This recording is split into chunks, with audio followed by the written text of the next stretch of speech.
Hi hello ನಮಸ್ಕಾರ. ಎಲ್ರು ಹೇಗಿದ್ದೀರಾ? ಎಲ್ರು ತುಂಬಾ ಚೆನ್ನಾಗಿದ್ದೀರಿ ಅಂತ ಭಾವಿಸ್ತೀನಿ. ಇವತ್ ನಾನು ಮನೆಯಲ್ಲೇ ಭೇಲ್ಪುರಿ ಹೇಗ್ ಮಾಡೋದು ಅಂತ ತೋರಿಸ್ತಾ ಇದ್ದೀನಿ. ಇದು ಮಕ್ಕಳಿಗಂತೂ ತುಂಬಾನೇ ಇಷ್ಟ ಆಗುತ್ತೆ. ಟ್ರೈನಲ್ಲೆಲ್ಲ ಮಾರಕ್ ಬರ್ತಾರಲ್ಲ ಭೇಲ್ಪುರಿ ಅಂತ, ಅದನ್ನೇ ಮನೇಲಿ ಹೇಗ್ ಮಾಡೋದು ಅಂತ ತೋರಿಸ್ತಾ ಇದ್ದೀನಿ. ಒಂದ್ಸರಿ ಮನೇಲಿ ಮಾಡಿ ನೋಡಿ, ನಿಮ್ಗೆ ಇಷ್ಟ ಆಗುತ್ತೆ. ಇಲ್ಲಿ ಮಂಡಕ್ಕಿ ತಗೊಂಡಿದ್ದೀನಿ. ಅದಕ್ಕೆ ಈರುಳ್ಳಿ, ಟೊಮ್ಯಾಟೊ ಮತ್ತೆ ಕೊತ್ತಂಬರಿನ ಹೆಚ್ಚಾಕಿದ್ದೀನಿ. ನಂತರ ಅದಕ್ಕೆ ನಾನು ಸ್ವಲ್ಪ ಅಚ್ಚ ಖಾರದ ಪುಡಿ, ಆಮೇಲೆ ಇದನ್ನ ಹಾಕಿದ್ದೀನಿ, ರಾಕ್ ಸಾಲ್ಟ್ ಹಾಕಿದ್ದೀನಿ. ಅಂದ್ರೆ ಬ್ಲ್ಯಾಕ್ ಸಾಲ್ಟ್ ಸಿಗುತ್ತಲ್ಲ, ಅದನ್ನ ಹಾಕಿದ್ದೀನಿ. ಸ್ವಲ್ಪ ಸಾಲ್ಟನ್ನು ಹಾಕಿದ್ದೀನಿ.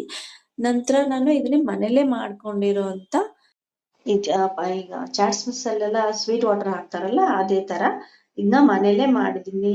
ಟೊಮೆಟೊ ಸಾಸ್ ಹೇಗೆ ಸ್ವೀಟ್ ಸ್ವೀಟ್ ಆಗಿರುತ್ತೋ, ಇದನ್ನ ಮನೇಲೆ ನಾನು ಬೆಲ್ಲ ಮತ್ತೆ ಹುಣಸೆಹಣ್ಣು ಸ್ವಲ್ಪ ಖಾರ ಜೀರಿಗೆ ಪುಡಿ ಹಾಕಿ ಕುದಿಸಿ ಮಾಡಿರೋದಂಥದ್ದು.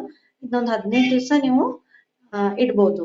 ಆಮೇಲೆ ಸ್ವಲ್ಪ ನಾನು ಬ್ಲ್ಯಾಕ್ ಪೆಪ್ಪರ್ ಪೌಡರ್ ಹಾಕಿದ್ದೀನಿ. ಆಮೇಲೆ ಸೇವ್ ಹಾಕಿದ್ದೀನಿ. ಇಷ್ಟೇ. ಒಂಚೂರು ಮೇಲೆ ಲಿಂಬೆ ರಸ ಹಾಕ್ತಾ ಇದ್ದೀನಿ. ನಿಮ್ಗೆ ಒಂಚೂರು ಸ್ವೀಟ್ ಜಾಸ್ತಿ ಇಷ್ಟ ಅಂತಂದ್ರೆ ನೀವು ಆ ಸ್ವೀಟ್ ವಾಟರ್ನ ಜಾಸ್ತಿನೇ ಹಾಕೋಬಹುದು. ಸೊ ಸ್ವಲ್ಪ ಬೇಳೆ ಸ್ವೀಟ್ ಸ್ವೀಟ್ ಆಗಿದ್ರೆ ಚೆನ್ನಾಗಿರುತ್ತೆ.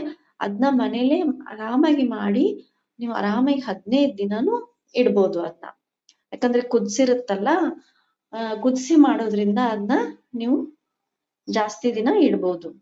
ಅದ್ರೆಲ್ಲ ಜಾಸ್ತಿ ಏನ್ ಆಡ್ ಮಾಡಿಲ್ಲ. ಹುಣಸೆ ಹಣ್ಣು, ಬೆಲ್ಲ ಮತ್ತೆ ನೀರು, ಉಪ್ಪು, ಜೀರಿಗೆ ಪೌಡರ್ ಅಷ್ಟೇ ಹಾಕಿರೋದು. ಅದನ್ನ ಕುದಿಸಿದೀನಿ.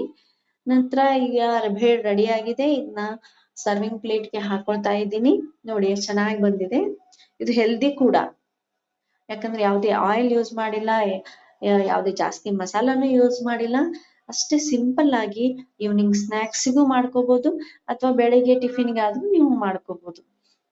ನೋಡಿ, ನಮ್ಮ ಮನೇಲಿ ಒಂಚೂರು ಸ್ವೀಟ್ ಜಾಸ್ತಿ ಇಷ್ಟ ಪಡ್ತಾರೆ. ಅದಕ್ಕೆ ಈ ಚಾಟ್ಸ್ಗೆ ನಾನು ಒಂಚೂರು ಜಾಸ್ತಿ ಸ್ವೀಟ್ ವಾಟರ್ ಹಾಕ್ತಾ ಇದ್ದೀನಿ. ಮೇಲೆ ತಿರುವಾಗಿರೋ ಸೇವ್ನ ಹಾಕಿದ್ರೆ ಇನ್ನು ತುಂಬಾ ಚೆನ್ನಾಗಿರುತ್ತೆ. ನಿಮ್ಗೆಲ್ಲ ಈ ರೆಸಿಪಿ ಇಷ್ಟ ಆಗಿದೆ ಅಂತ ತಿಳ್ಕೊತೀನಿ. Thanks for watching. ಓಂ ನಮೋ ಭಗವತೆ ವಾಸುದೇವಾಯ. ಭಗವಂತ ಎಲ್ಲರಿಗೂ ಒಳ್ಳೇದ್ ಮಾಡ್ಲಿ.